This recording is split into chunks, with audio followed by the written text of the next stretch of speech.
Buenos días a todas las personas que nos acompañan en este seminario. Les damos la bienvenida a nuestro sexto seminario de Fronteras en Sistemática, Biodiversidad y Evolución del Instituto de Biología, en los cuales invitamos a distinguidos investigadores a que nos hablen de las tendencias actuales en investigación en sus grupos de trabajo. Les recordamos que se registren en el chat de YouTube con su nombre y adscripción para llevar un control de la asistencia. Es a través del chat que también recibiremos sus comentarios y preguntas para el invitado del día de hoy.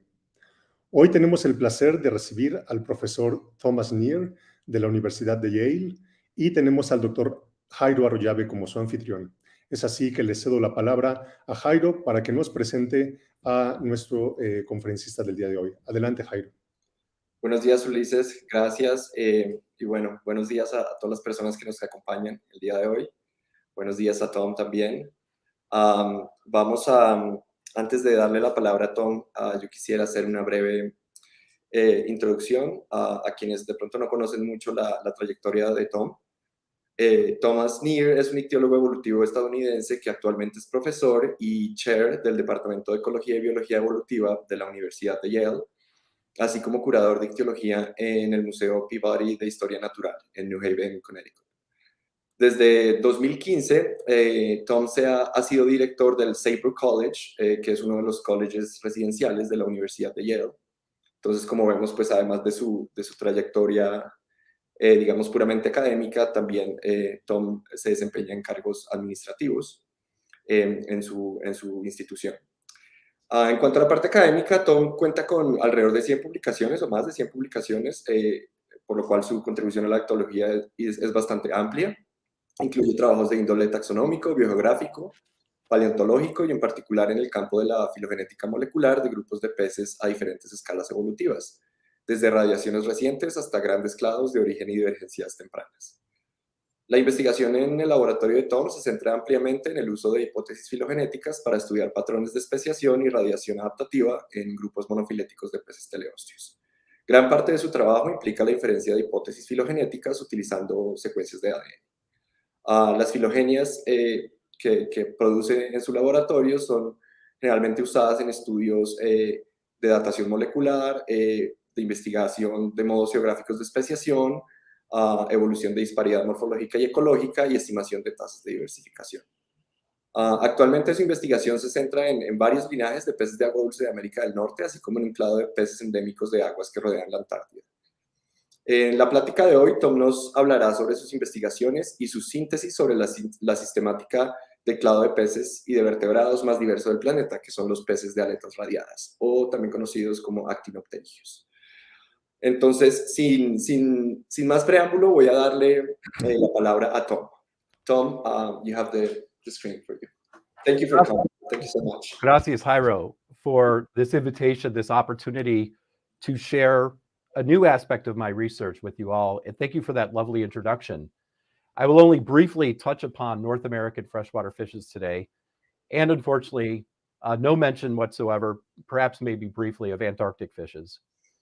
The motivation for the talk I'm presenting today comes out of a review paper that Alex Dornberg at North Carolina State University and I published this year that examines how dramatically the science's understanding of the tree of life of ray-fin fishes has changed over the last 20 years.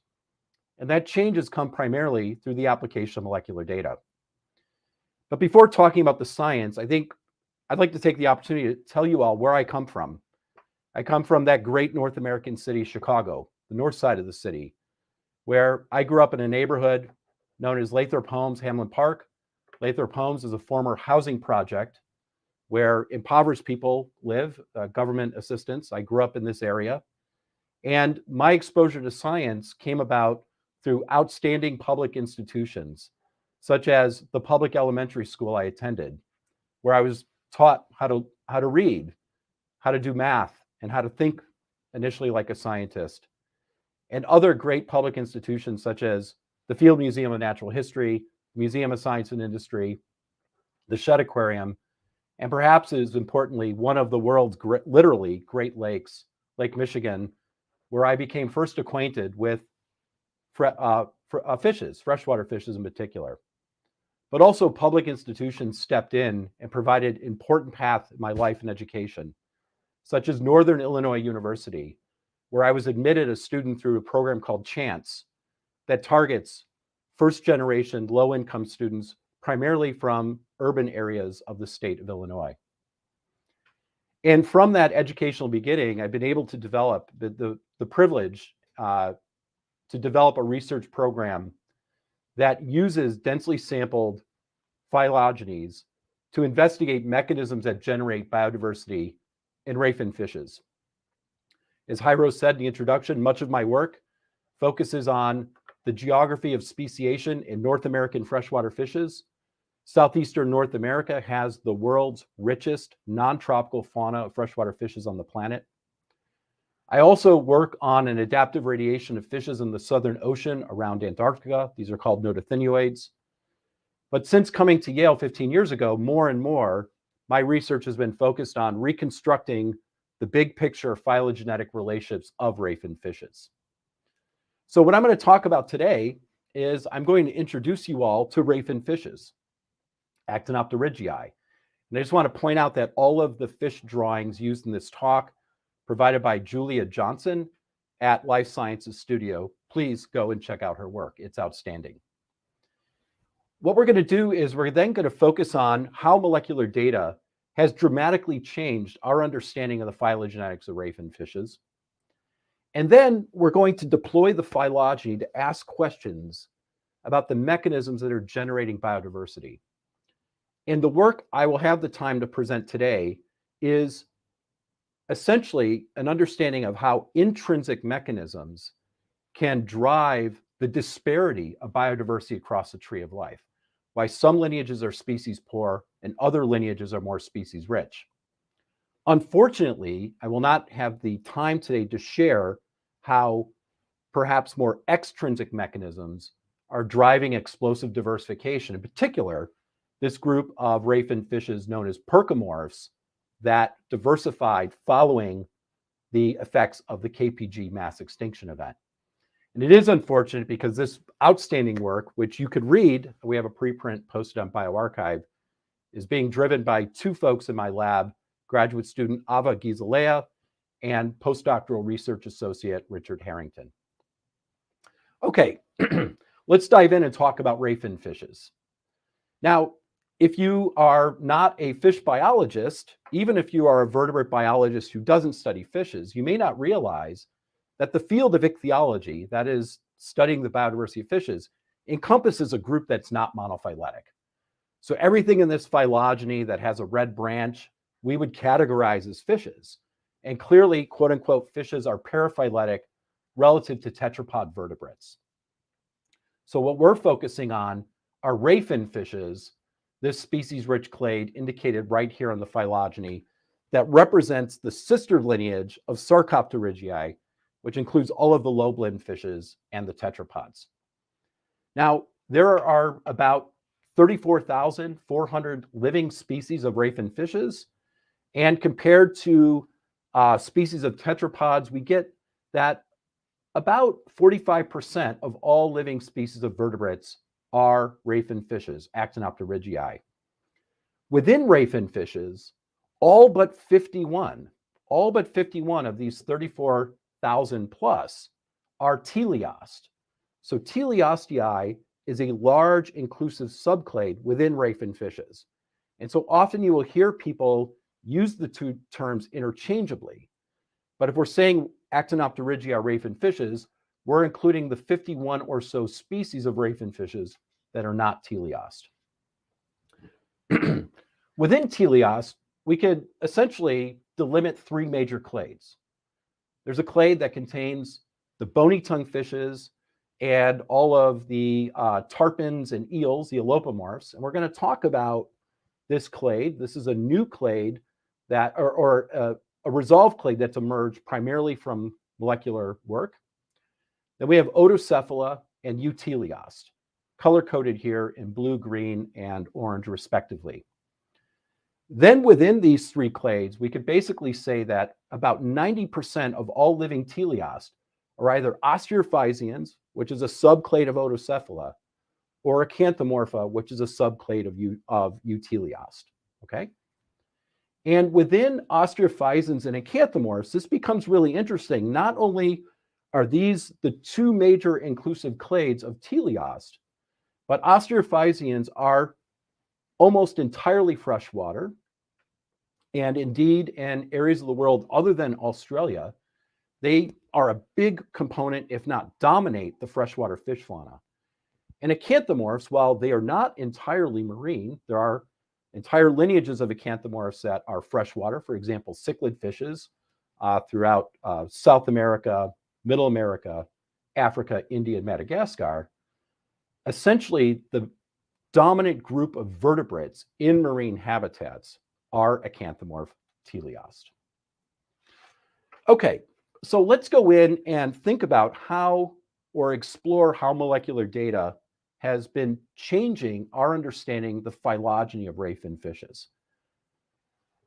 Now, let's take a moment and really acknowledge and recognize that ichthyology, particularly the study of ray fin fishes, were among the first group of organisms that were studied using Hennegian phylogenetic systematics, right?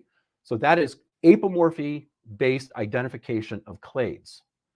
However, what happened is that many of these studies, extending from the early 1970s all the way through the 2000s, essentially did not analyze a data matrix of coded characters.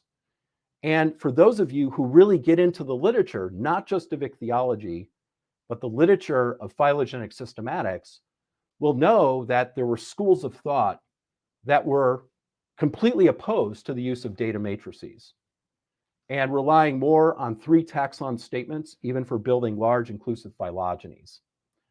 So this tradition of non-matrix-based morphological phylogenetics really took a firm hold in ichthyology.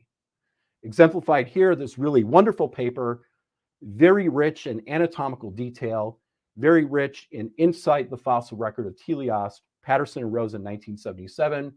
What you're looking at here, this branching, this phylogeny, is a phylogeny of the major groups of teleost, where they're arguing this clade called the osteoglossomorpha, or bony tongues, represent the living sister lineage to all other teleost.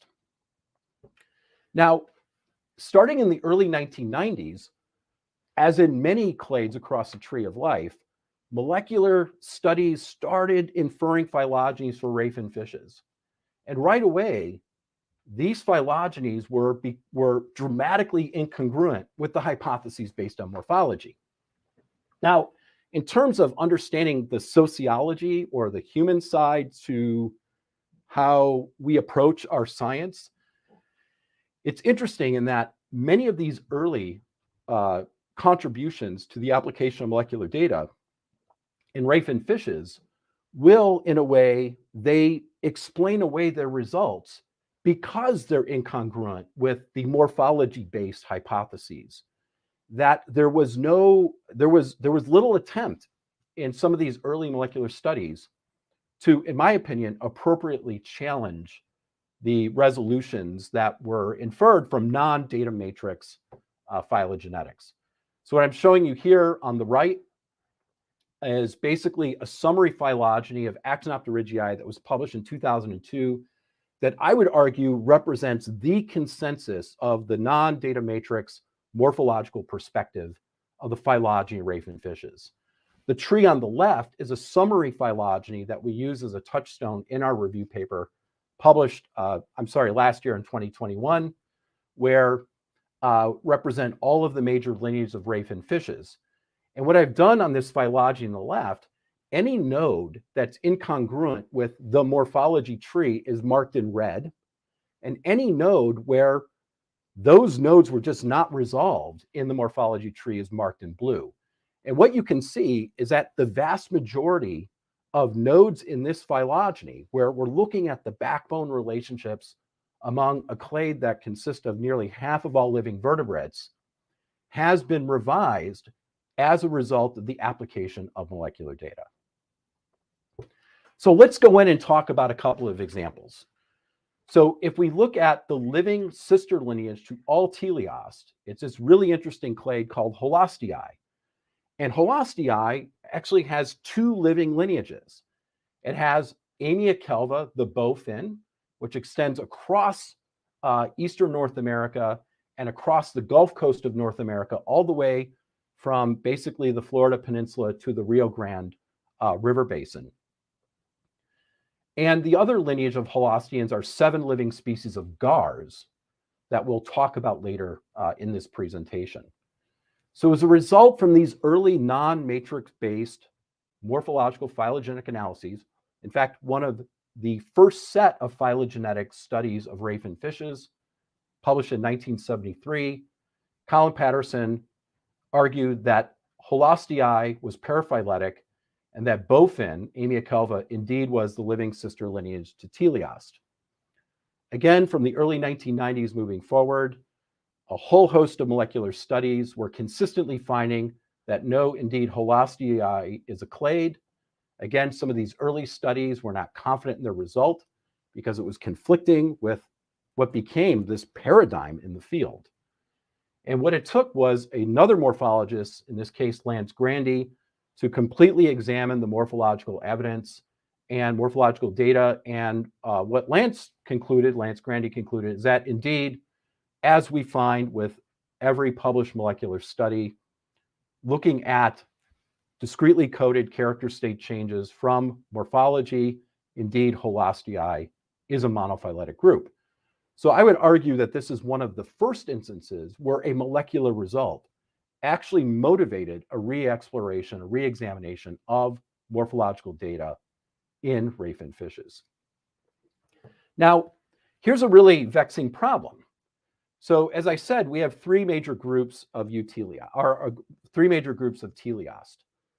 And as a result of the study of morphology, 2 of these 3 hypotheses were supported. There are 3 possible hypotheses, right? If you have 3 lineages. So the one I mentioned from Patterson and Rosen, bony tongues, the osteoglossomorphs, are sister to all other teleost. And another morphological study that was published, I believe, in 1996 by Gloria Aradia, argued that no, indeed, allopomorphs, that is the tarpons and eels, represent the sister lineage to all other teleost. So what did molecular data say? Well, molecular data actually DNA sequence data, sorry for the typo here, there are studies that essentially support all 3 possible relationships among what are the earliest branching points in the teleost phylogeny. Now, more and more, the genomic analyses are supporting a hypothesis that was never proposed from morphological study. And that is allopomorphs and osteoglossomorphs indeed themselves are sister lineages and represent the sister lineage to all other eutelia, or all other teleosts, which is a clade containing the otocephalans and the euteleost.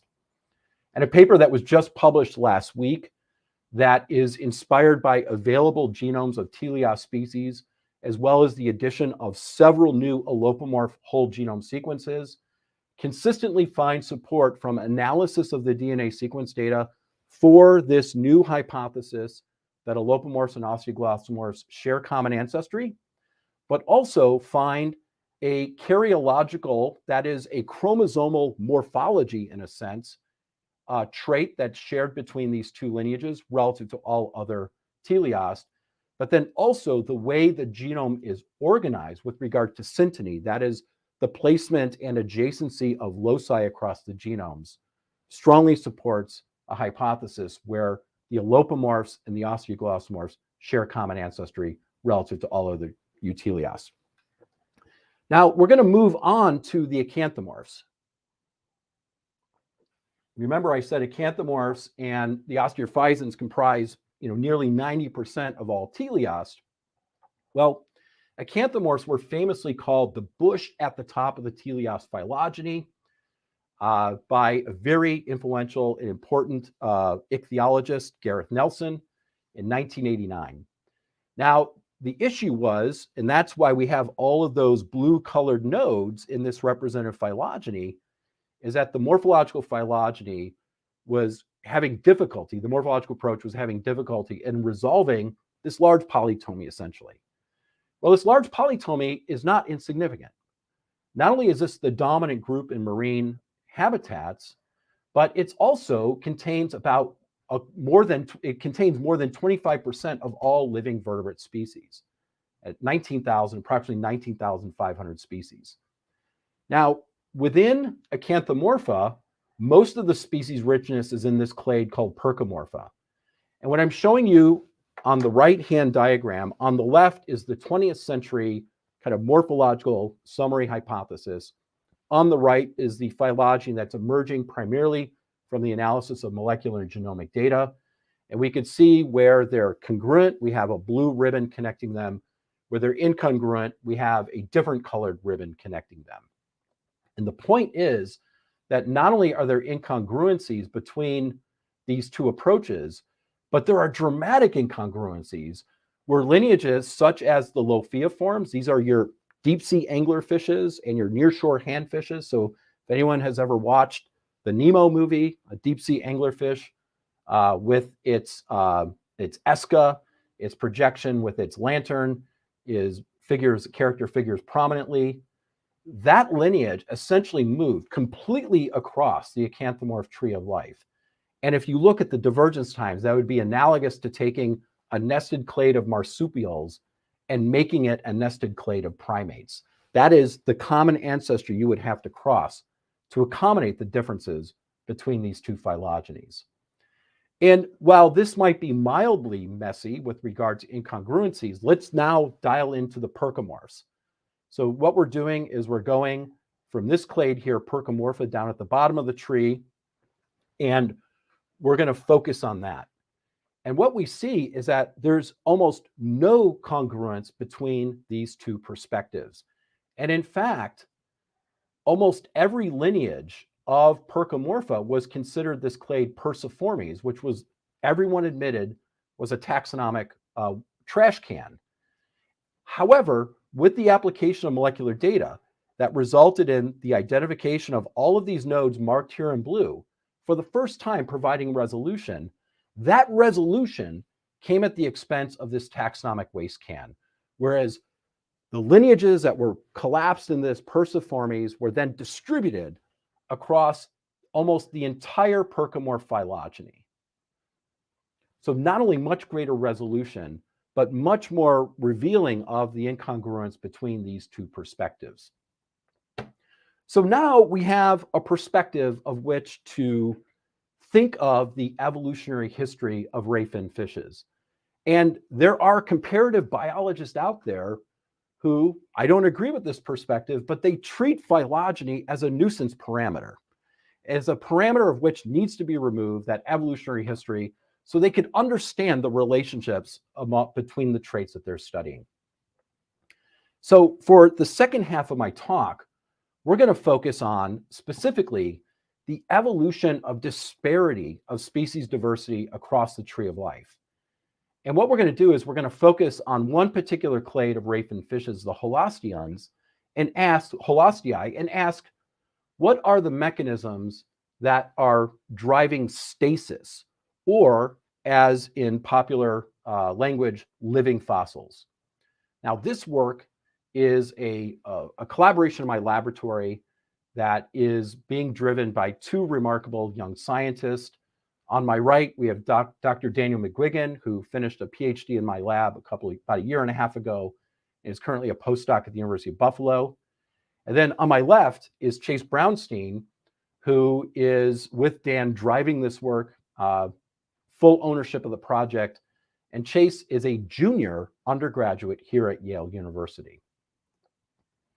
Okay, now if I was to make a joke, we talk about a drinking game, right? Where if something happens, everyone has to take a drink. So what I would say is if you've ever said in a talk or written in a paper that diversity is not equally distributed across the tree of life, take a drink. So I'll take a drink of water here.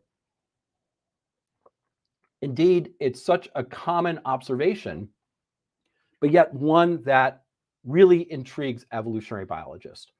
And what I'm showing you on the left is a really great summary phylogeny of ray fin fishes. It's not exactly congruent with the one I've been showing you, but where the clades are color-coded based on their living species diversity.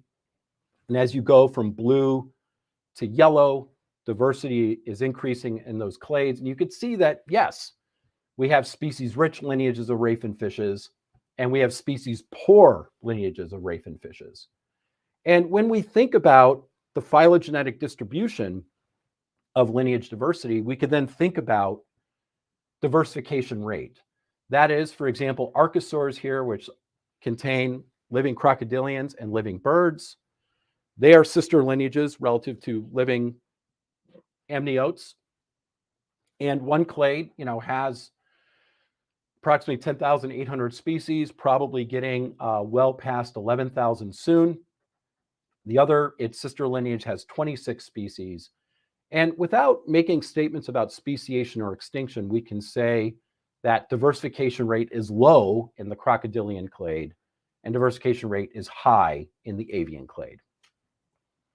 So we could think about lineage diversification as a parameter, along with many other aspects of that characterize lineages, as having slow and fast rates. And so this is just a diagram that Chase Brownstein put together where lineages such as ginkgo, coelacanths, and crocodilians are kind of in the realm of evolutionary stasis, whereas lineages such as birds and placental mammals, and as we're going to learn, teleost fishes, are kind of in the realm of radiations. And radiations can be adaptive and non-adaptive. That is one way of thinking of explaining the disparity of species diversity across the tree of life, is you have mechanisms such as non-adaptive and adaptive radiation that's generating more lineages than other clades. So the question becomes, are these extrinsic mechanisms? Is the fact that species-poor lineages a result of just the accidents of history? Or is there some aspect of their biology that's contributing to them being species depauperate? Now, it's great when you could refer to Darwin's, seminal volume, 1859. And indeed, Darwin coined the term living fossils. And in living fossils, he specifically identified several lineages, including the gar that we're going to talk about today. Now, living fossils, if we were thinking about a general biology course that we're teaching, we think about it today, they're often used to refer to species that seem to have changed very little from distant ancestors that are preserved in the fossil record. So if we look at a living horseshoe crab species, it looks very similar in the overall body plan and gestalt of a fossil horseshoe crab from the Jurassic. Now, we know that for coelacanths, they may superficially look similar to, for example, a Devonian coelacanth with a living coelacanth. But indeed, when it comes to coelacanths, we know that there was much more phenotypic diversity as well as lineage diversity in coelacanths in the past. And what we have today is kind of the remnant of basically extinction events. Now, living fossils also are applied, and I think in terms of taxonomic rank, I tend to not really adopt taxonomic ranks in kind of my conversations about the tree of life. But I think living fossils indeed are applied at the rank of species and genera that seem to have persisted for long intervals of geologic time with very little morphological change. So an example here are the gars, which are in basically the Western Hemisphere. And we have two living lineages of gars, Atractosteus and Lepistosteus. And we see that their fossil record goes all the way back at the beginning of the late Cretaceous. About 97 million years is the oldest fossil of the two lineages. And, living gars look a lot like these fossil gars. So living Lepistosteus has all of the phenotypic traits that would characterize a fossil Lepistosteus. And the same with Atractosteus. So let's ask, what mechanism, if any, generates living fossils? So to go back to Darwin, living fossils, they're basically relictual lineages that have persisted where basically they're experiencing less competition. So Darwin kind of has an ecological, non-adaptive explanation is that areas of the world where they're geologically, climatically stable, this is where we tend to find these species depauperate lineages that look like things in the fossil record. So I would argue this is an extrinsic mechanism. This is nothing about the lineages themselves. It's the circumstances they find themselves in. Now, the theory of living fossils really kind of hits its peak in the early 1970s with the famous macroevolutionary biologist Stephen Stanley. And Stephen Stanley took an approach of understanding living fossils. In fact, he called it the test of living fossils by thinking about punctuated equilibrium. So if phenotypic change is primarily happening at speciation, basically those lineages, just by chance alone, that are not speciating as much, will have lower phenotypic disparity. So those lineages that are species poor and phenotypically less disparate are just, they're somewhere on the distribution of just clades diversifying. There's going to be some clades that are diversifying fast, some clades are going to be diversifying slow, but by tying this to a punctuated equilibrium, that explains the presence and persistence of living fossils. They're just lineages that are not diverse, they're not speciating very much, hence they're not evolving phenotypic differences. So this is what he calls the test of living fossils, that a more gradualistic model doesn't explain it, but a punctuated model does, because not all clades are going to be diversifying at a high rate. There's going to be a distribution of clades in terms of their diversification, and he saw that correlated with the amount of phenotypic disparity those clades exhibit.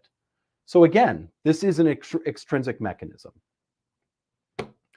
So if we look at ray fin fishes, so we're looking at Alfaro et al.'s wonderful tree again on the left, and we're looking at a figure that Alex Dornberg, Matt Friedman at the University of Michigan, and I published 2014, where we're looking at lineage diversification rate here on the y-axis and looking at the lineage diversification rate of different lineages of ray fin fishes.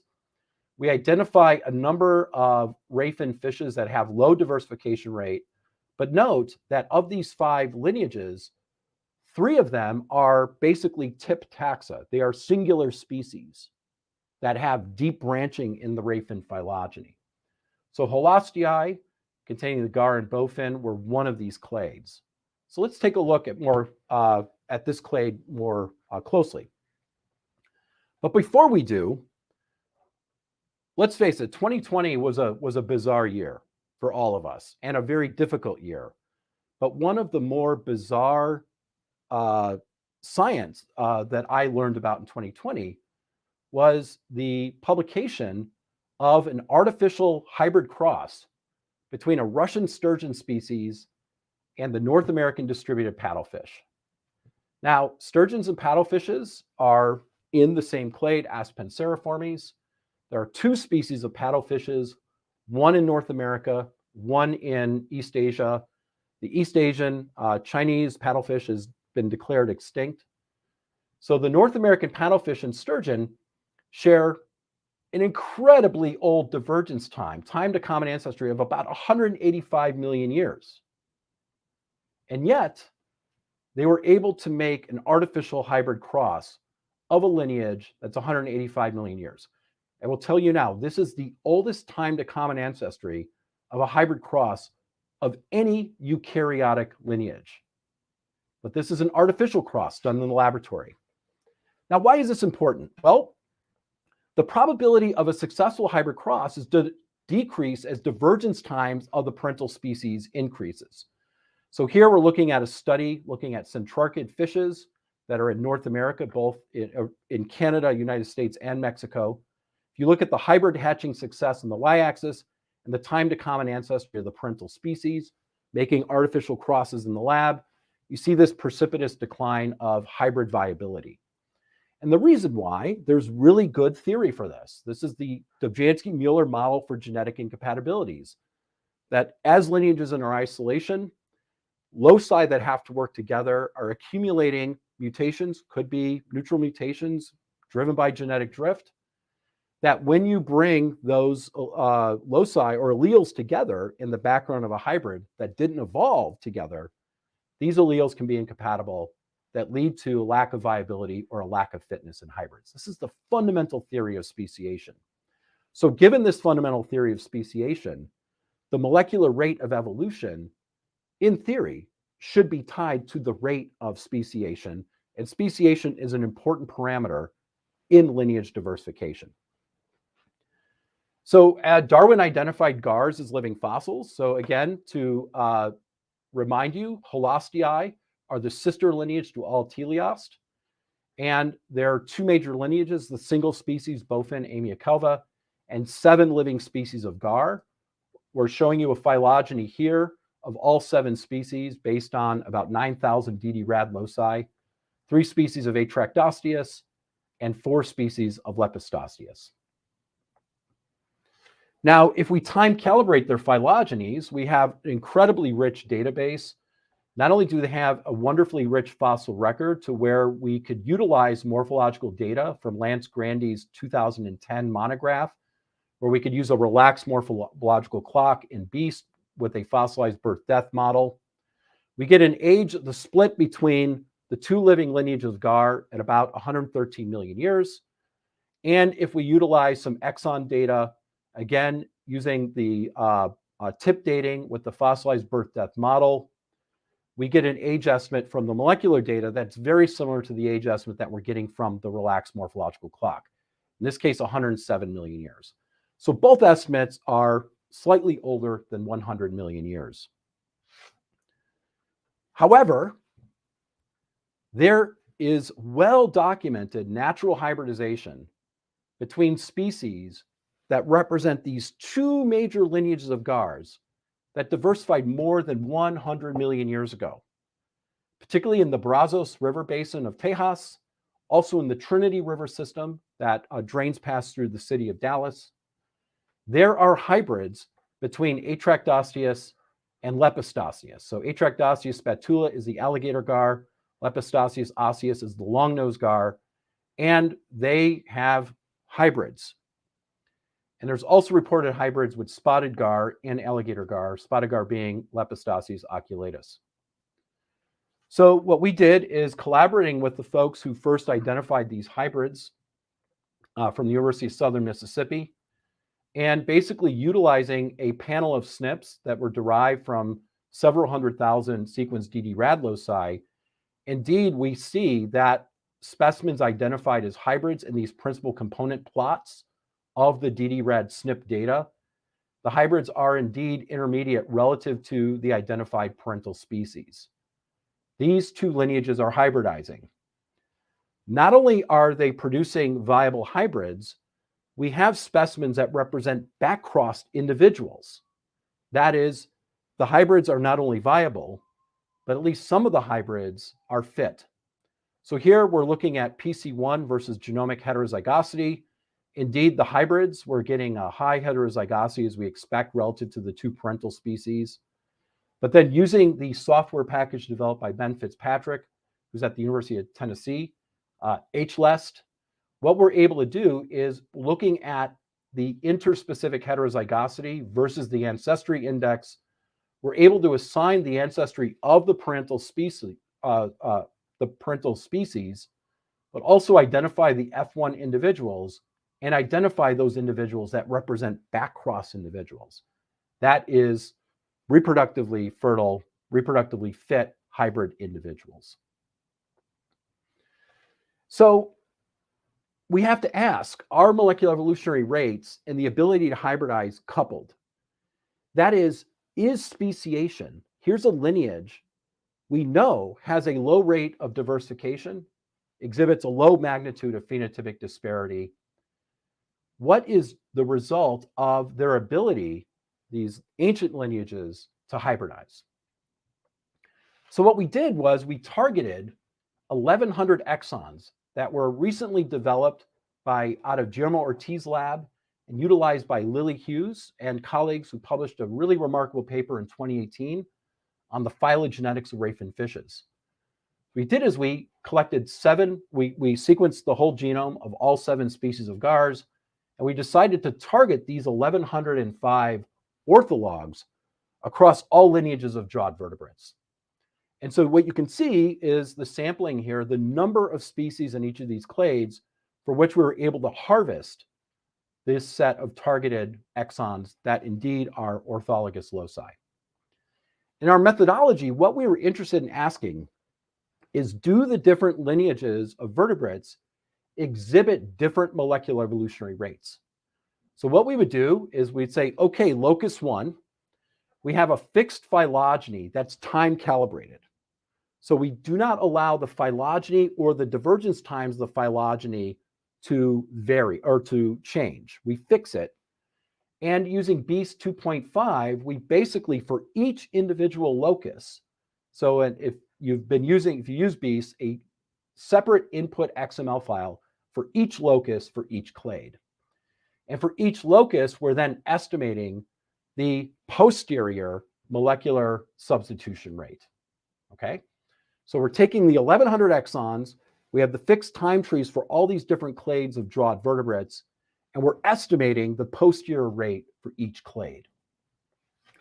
Now, what we found was that the GAR exons evolve between 0.5 to 3 orders of magnitude more slowly than any other major vertebrate clade.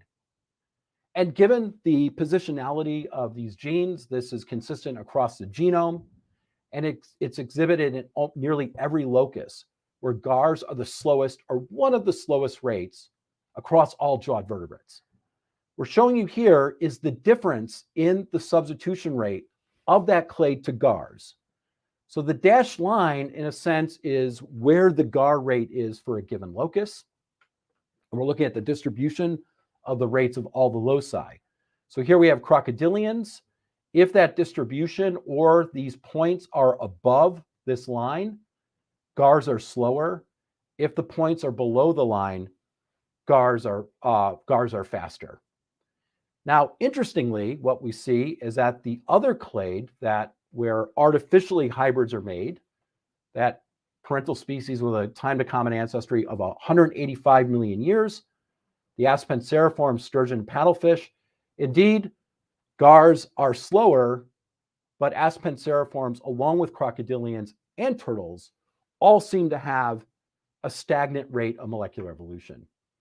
And while it was no surprise that teleost fishes, it's been implicated they have a high rate before, this has never been really quantified.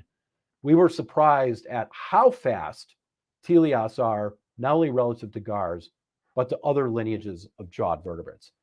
By the way, I'll just point out for anyone who is a ray fin fish nerd on our audience, the polypterids, which are the sister lineage to all other ray fin fishes, do not seem to have a remarkably slow or fast rate, particularly when compared to other lineages of jawed vertebrates, except that, of course, of teleosts, which are much faster, and GARs, which are much slower. Now, if we look at a character type that's thought to be more neutral, in these exons, we pooled all the fourfold degenerate sites, that is third codon positions, where every change is a synonymous substitution. What we see, again, looking at the substitution rate in terms of substitutions per site per million years, indeed, we see that GARs are dramatically slower than most other clades of jawed vertebrates. And consistent with our overall rate estimates, crocodilians and turtles, along with GARs, have really slow rates of molecular evolution. So what we're arguing is we are converging on an intrinsic mechanism for the generation of species depauperate and phenotypically stagnant lineages. And our working hypothesis that what's driving this is what must be a very efficient DNA repair mechanism.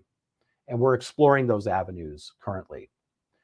Now, we could base this on sets of observations. One, hybrids form in wild sympatric populations, species that diverged more than 100 million years ago. This is remarkable.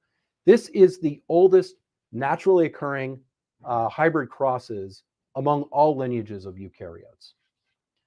GARs exhibit the slowest molecular substitution rate among all living lineages of jawed vertebrates. The fossil records of GARs show that phenotype has changed very little over periods of hundreds of millions of years. And this stasis that we're seeing in GARs, it manifests itself the way we think of the way we say, hey, that clade is static. They have slow phenotypic and genomic change. And we argue, given the timescale we're talking about, this is likely a result of an intrinsic mechanism. And what we're proposing is that the slow rates of molecular evolution are what's likely driving the low rates of speciation. And this is evidenced by the lack of genetic compatibilities that allow for hybridization among these anciently diverged lineages. We're arguing this is an intrinsic mechanism that generates living fossils. So it's unfortunate I wasn't able to talk about the other side of the spectrum of this spectrum of rates across the tree of life. But this work would not be enabled without our primary understanding of the phylogenetic relationships of ray fin fishes, as well as the phylogenetic relationships of all of those other jawed vertebrate lineages that we're comparing GARs to. So what I hope I was able to do today is give you a healthy introduction to ray fin fishes, and that if you are not a fish person, not even a vertebrate person, if you're a scientist who studies other organisms, perhaps a little appreciation for a clade that contains nearly half of all living vertebrates. But also to emphasize that I believe there's no other clade of animals where molecular data has dramatically changed the understanding of phylogeny. And where I think the sociological difficulty of this has come to ichthyology is the fact that ichthyology had pride in being one of the first organismal disciplines to really embrace Hennigian phylogenetic systematics. And then one strategy we're using to deploy the phylogeny of ray fin fishes is to investigate the evolution of stasis, or these living fossils. I hope I've convinced you that there's something, dare I say, fishy going on with GARs and their slow rates of molecular evolution and their slow rates of speciation and low magnitudes of phenotypic disparity. But also we're investigating explosive diversification, in this case, the percomorph teleos that follows a KPG mass extinction event. So in closing, I'd like to say gracias. Thank you so much for this wonderful introduction. I was talking to the host earlier about how, since I've been in high school, visiting UNAM for me is a goal, and I hope someday to be there in person. I'm very proud to be invited for this talk, and I think all of you in the UNAM community have a lot to be proud of. One of the world's largest universities with such a strong culture of excellence. Thank you for having me today, and I'm happy to take any questions.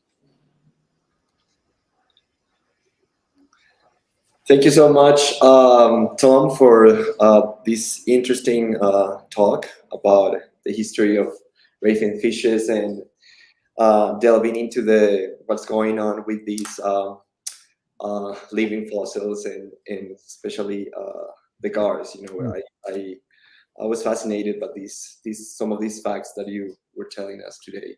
Thank you. It's very interesting work, and so now we have some time for questions. I'm going to ask the audience to participate. And we already have one. Para la audiencia que nos está viendo, este es el momento que tenemos para recibir preguntas para el Dr. Neer. Entonces, recuerden que pueden hacer sus preguntas en español o en inglés. Entonces, vamos a arrancar. Tom, this is a question from our director, from Susana Magallón. Hi, Tom. Molecular phylogenetics illuminated surprising facts about angiosperm morphological evolution. What major morphological discoveries have been uncovered by fish molecular phylogenetics? Thank you, Professor Maglione. It's great to see you again. We overlapped at University of California, Davis, and in fact, I believe my first tutorial in a relaxed molecular clock approach was given to me personally one-on-one by Professor Maglione. I'm forever grateful.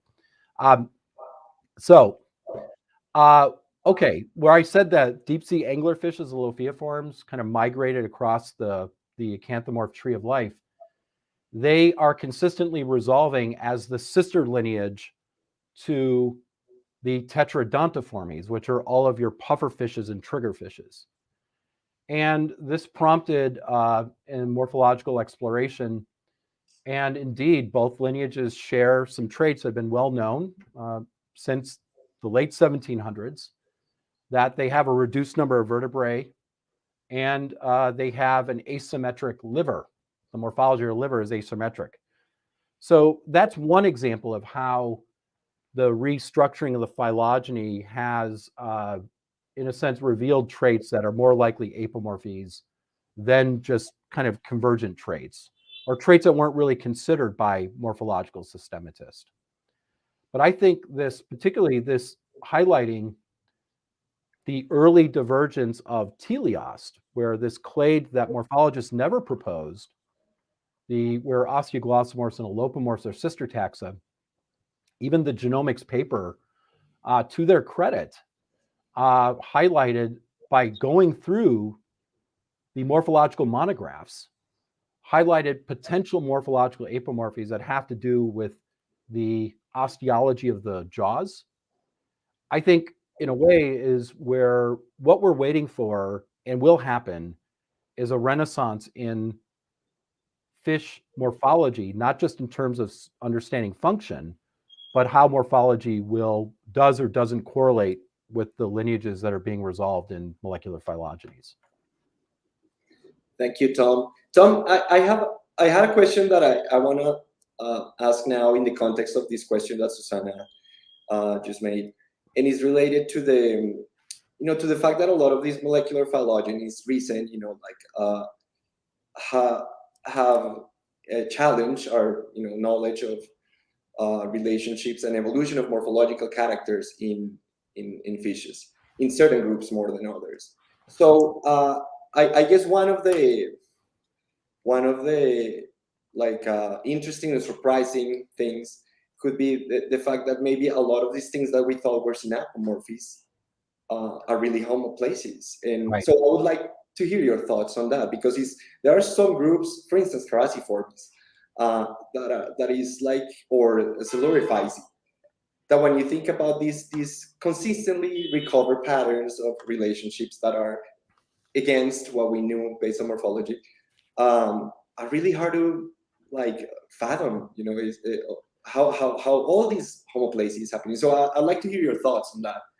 Right. So what you're referring to is the incongruence within osteophysins between the morphological and molecular phylogenies. So Siluriphysi was a clade proposed in the mid-1970s, I believe. Fink and Fink, Sarah and William Fink. And that is a clade that contains all the catfishes as well as the South American knifefishes, the gymnotiforms. Now, kind of mild, or I'm sorry if I don't have the proper adjective, electroreception is a trait shared by those two groups. And that weighed heavily on kind of their identification, along with some osteological features. Now, bear in mind, the catfishes, which are in Siluriphysi, are one of the most species-rich groups at that kind of scale. The same with the Crassiforms. So Crassiforms are also an osteophysine group where there are two major lineages. Everyone, Jairo is the world's expert on one of these lineages, what I call the Cytheraniforms, that are entirely African. And then there's the Caracoids, which are both African and South American. Now, they were really formalized as a clade in the Fink and Fink monograph, but to this day, nobody that I'm aware of has gone through both Siluriphysi and Crassiforms sensu lato, inclusive, and in a sense, reevaluated those traits beyond the sampling they've done. They did in the monograph, and then they had a follow-up paper in 1996 where they rightfully kind of reviewed the literature from the time they published to 1996 and went character by character. So that's badly needed. And what I think we would find is, it's not just the fact that Crassiforms have teeth on the oral jaws or traits other than that, but whether it's teeth on the oral jaws or whether it's physiology and an anatomy that's associated with electroreception, given the phylogenetic relationships that are being resolved, and given the deep time that these lineages diversified, it's not unthinkable that some of these traits could be lost in one lineage, hence giving kind of the pattern of paraphily for those clades that were delimited using those traits. And sure, if you map some of these on a tree, it may say they've evolved independently, but we know that the models of character evolution are so sensitive to sampling, and can you really reject that it's a character loss versus an independent gain? That, I think, is the bleeding future of understanding the phylogenetics of osteophytes fishes, is not to say, well, this result is rejected because it doesn't fit a paradigm that was set in the 1970s or 1980s. And that's basically the intellectual substance of the arguments I've heard so far. And I'm not trying to be arrogant here, but I think what it's going to take is, in the case of carassiforms, a thorough exploration of those character states across a wide distribution of those lineages, and the same for the Sclerophysi.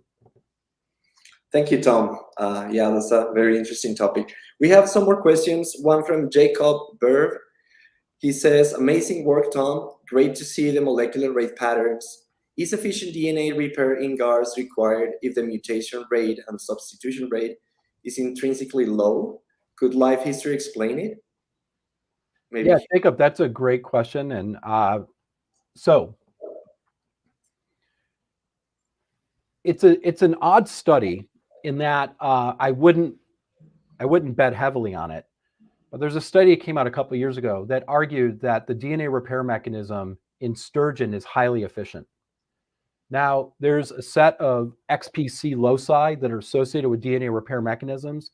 And in fact, this mechanism is so well known and worked out, it's utilized in toxicology studies.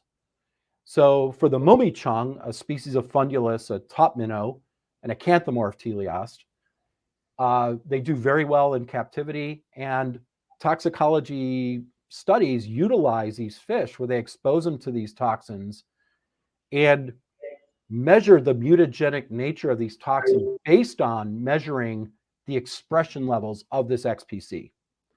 So this study that was published a couple of years ago argued that XPC and hence DNA repair mechanisms were much more efficient in sturgeon than they were in any published animal or vertebrate lineage.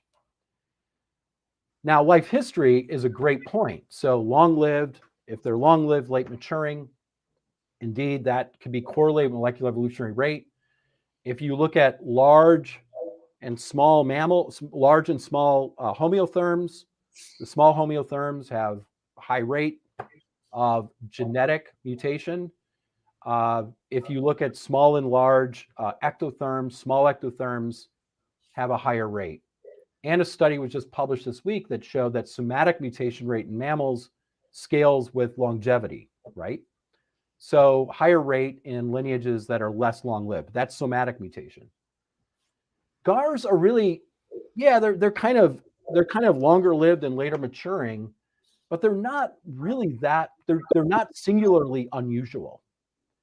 There are other fishes that are long-lived and late maturing that get, large body size too, that do not seem to be exhibiting the slow molecular evolutionary rate that we're seeing in GAR.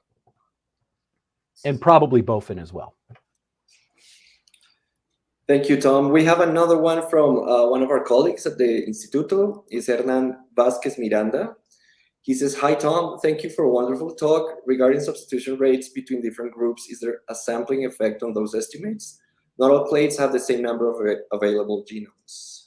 That's correct. That's a great question, Hernan. We tried to ensure that we were at least capturing the common ancestor of those clades.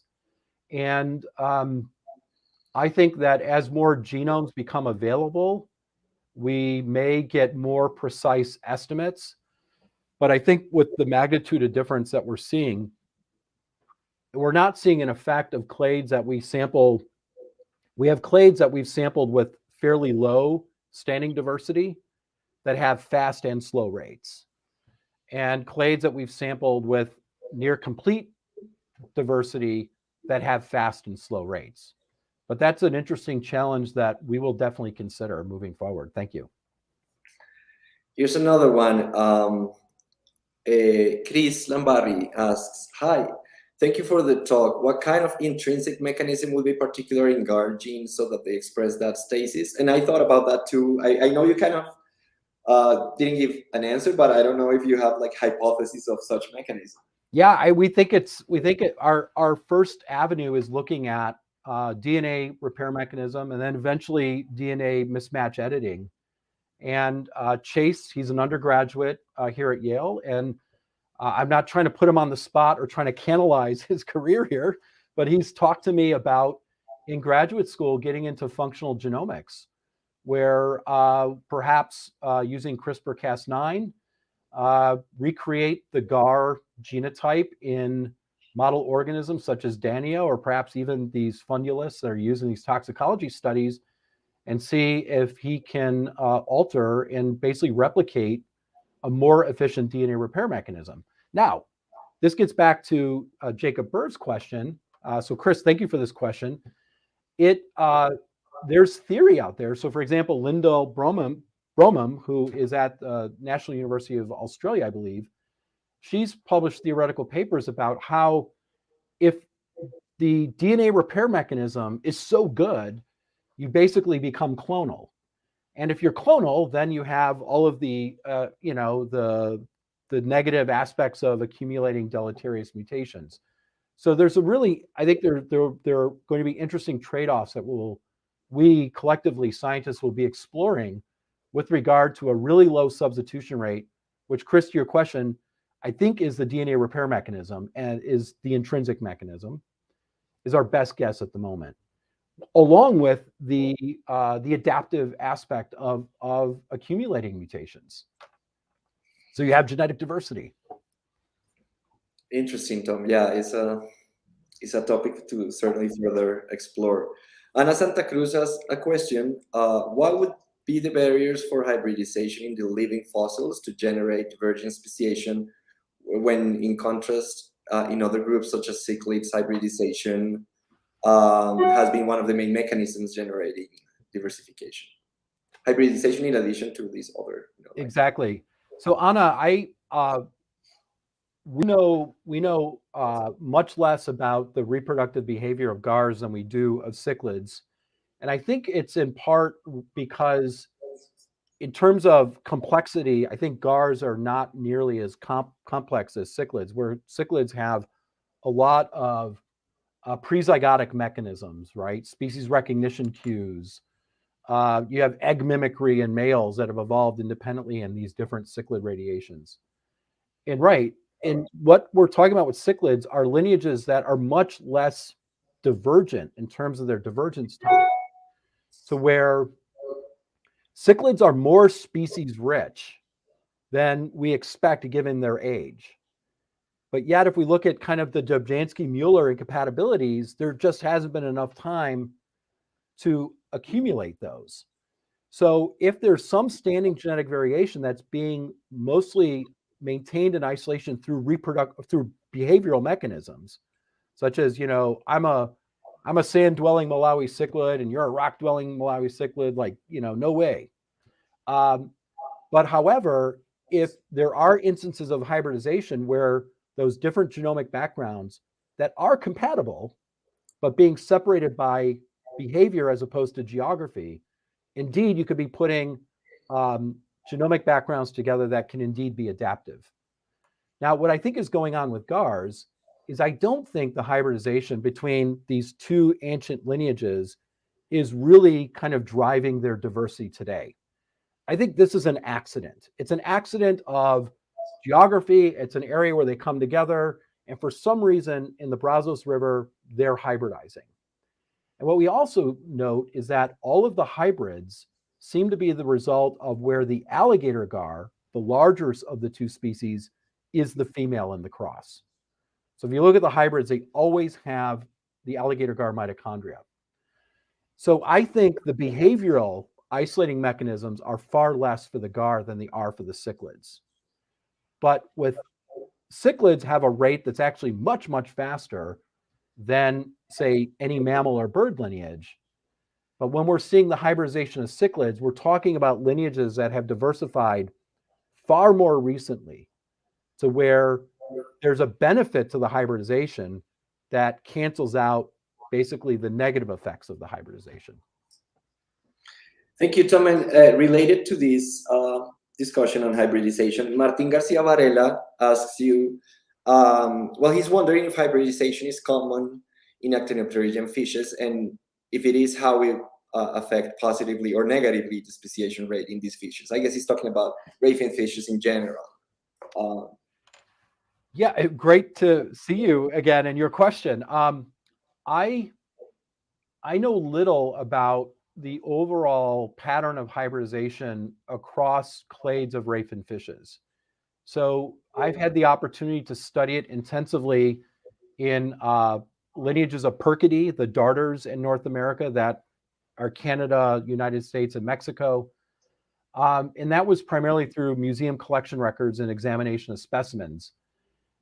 In most lineages, and I may be wrong by this statement, I think in most lineages, aside from the cichlids that Anna was asking about, hybridization is mostly a dead end. It's mostly not kind of contributing beyond.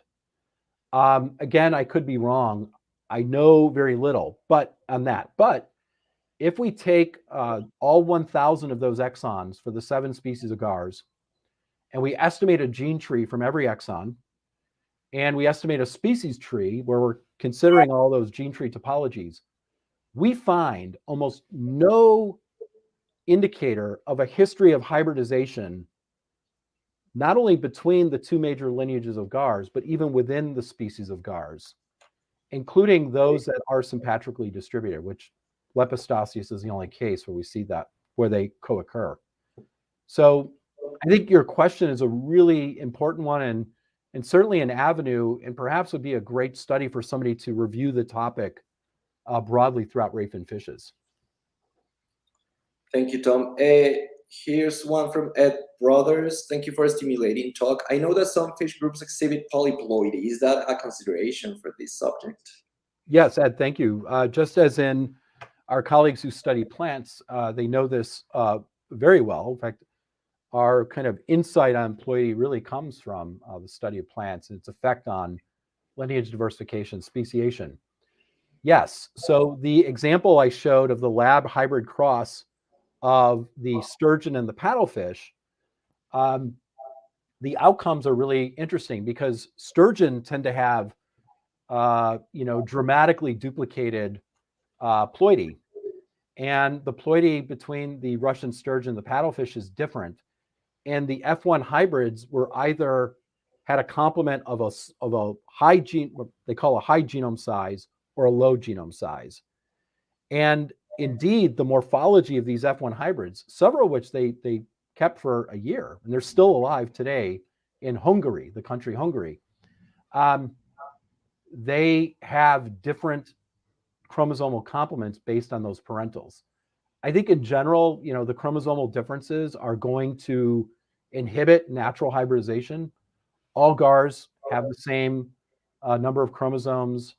And my understanding is they're like from karyology, that is looking at the gross morphology of the chromosomes.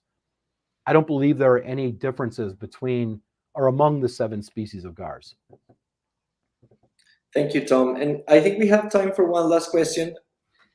There's no more in the chat, but I have one. It's more related to, I guess, like a common thread in your article, in this synthesis of Actinopterygii and Systematics in the new age, I guess, molecular. Mm-hmm. And, it's always this comparison between, the previous morphology-based phylogenies and the new molecular-based phylogenies. But there's very little mention as to combining efforts. And I don't know, what would you like to say about that?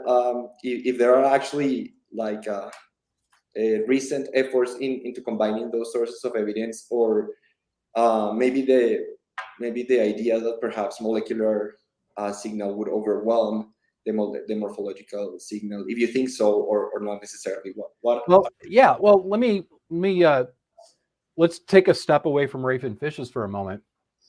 If we look at the relationship of jawless vertebrates and jawed vertebrates, so you have hagfish, lamprey, and jawed vertebrates. So there's debate where, you know, the phenotypic evidence seems to favor that that jawed vertebrates are not a clade, that lampreys are more closely related to jawed vertebrates. And hagfishes are the sister lineage to that. I published a study a long time ago now, 2008, where every molecular analysis results in hagfish and lamprey as a clade. If you took, you know, like 50 morphological traits and combined it with that molecular data, it rerouted the tree to where then lamprey and jawed vertebrates were a clade. And through other analyses, I showed that the nodes, the inner nodes, were just poorly supported. You get this overwhelmingly signal of support, 100% bootstrap with the molecular data, but all it takes is a little bit of signal from the phenotype to completely reroute that phylogeny. So yes, most of the time, the molecular data will swamp the signal of the morphological data. However, not if the support for those nodes are actually pretty weak. Not as measured by a bootstrap, but just they're short. And they don't have a lot of changes occurring on them. It's just the changes they do have occurring on them are plentiful relative to the rest of the traits. Now, I would love nothing more than the ability to take that phylogeny that's kind of scaled at the inclusive groups, right? Names that end in I-formes or morpha in the raven fishes, and have a corresponding morphological data matrix. As you know, there is none right now, because those morphological trees were kind of free of character matrices, mostly. And so, and then there's a lot of challenges of, you know, teleostii, the etymology of the name comes from perfect bone. And the idea is that the person who coined that name, Muller, a German anatomist in the 1840s, thought that it was perfect in that the bone was thought to be mostly acellular, but also teleos were doing so much with so little. If Muller were here today, I bet he would say, you know, these tetrapods are so inefficient with their skeletons. Teleos do it so much better with very little. And if you're a morphologist and you want to make phylogenies, you don't want to hear very little because there's, you know, there's just fewer traits. So if you look at subclades of teleos, where I think there are really good morphological phylogenies at larger scales, I think Siluriformes is an example. And if you look at the Siluriform skeleton, it's much more, has a lot more characters than, say, the Saperniform skeleton. So the answer is we would love to combine or a kind of a holistic approach to phylogeny. But right now, as if you're a phylogeneticist and you want to infer a phylogeny of raven fishes, the only data matrices available to you to infer that tree come from molecular data. Thank you, Tom. Well, I guess with this, we can wrap it up. Thank you so much for coming, for you know, enlightening us with this interesting topic, and for, you know, answering to all these interesting questions. We'll hope to see you soon in the future, and hopefully in person. You know, we were talking about how wonderful would it be for you to actually visit us in our facilities and in Mexico. So hopefully we'll get the chance sometime, not so far. Right. Yeah, and thank you again for your invitation and for your support as I get this talk. Have a great day. Well, thank you very much, Professor Thomas Neer, for giving this amazing seminar. We really hope in the near future you can come to Mexico, and particularly to our institution to visit our facilities, to talk to our faculty. Y muchas gracias al doctor Jairo Arroyave por haber sido el anfitrión del profesor Thomas Neer. Con esto les damos las gracias a todos los que nos acompañaron el día de hoy. Les recordamos que nuestro próximo seminario de Fronteras en Sistemática, Biodiversidad y Evolución será el 3 de mayo a las 11 de la mañana, tiempo de la Ciudad de México, con el profesor Felipe Zapata de la Universidad de California en Los Ángeles. Y él dará un seminario sobre Plant Evolution at Different Phylogenetic, Temporal and Spatial Scales. Les hacemos un atento llamado a la comunidad de estudiantes y académicos del Instituto de Biología a que estén atentos a las comunicaciones del comité organizador, pues mediante una encuesta solicitaremos que expresen su interés para reuniones post-seminario con el profesor Zapata. Con esto nos despedimos presentando la cortinilla del próximo seminario. Muchas gracias, Jairo. Thanks a lot, Tom. And thanks a lot, everyone who came to this talk.